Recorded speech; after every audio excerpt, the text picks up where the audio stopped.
마지막 사건 살펴보겠습니다. 동남아시아에서 북한 식당에 들른 뒤에 북한 공작원에 포섭이 돼서 무려 7년간 이들을 지원해온 국내 사업가가 경찰에 붙잡혔습니다.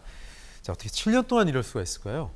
이 남성 같은 경우는 이제 정부하고 공공기관의 IT 프로그램을 납품하거나 유지 보수하는 그 업체 대표로 알려져 있습니다. 예. 50대 남성인데요. 그래서 이제 2016년에 미얀마에 갔다가 북한 식당을 호기심으로 이제 그 한번 방문을 하기 시작을 했는데요.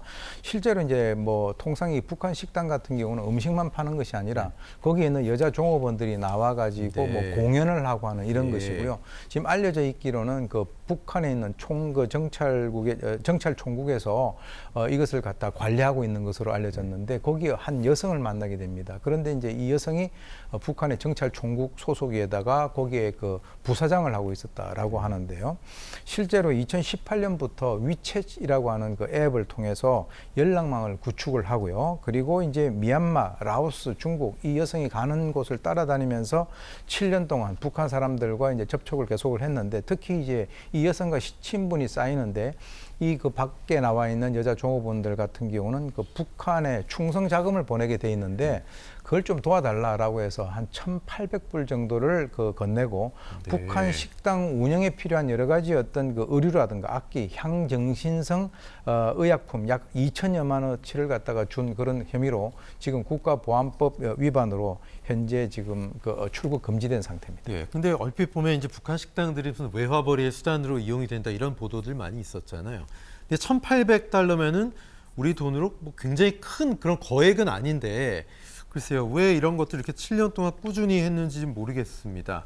우리가 말한 흔히 이렇게 되면 이 사업가도 간첩 혐의를 받는 겁니까? 어떻습니까? 지금 구체적으로 이제 서울경찰청 안보수사과에서는 이 A 씨를 국가보안법 그리고 마약류 관리법 그리고 위반 혐의로 일단 출국 금지시키고 불구속 송치를 한 상태인데요. 물론 이제 이 A 씨 같은 경우는 자기는 간첩 행위를 한 것이 아니고 북한 식당에 있는 그 여성과의 애정 때문에 그런 행동을 했다라고 이 얘기를 하고 있는데 글쎄요, 지금 이제 사실 그 북한은 변한 것이 없는데 우리나라 사람들의 그 안보 의식이라든가 이런 것들이 상당히 그 좀 허물어져 있는 그런 상태죠.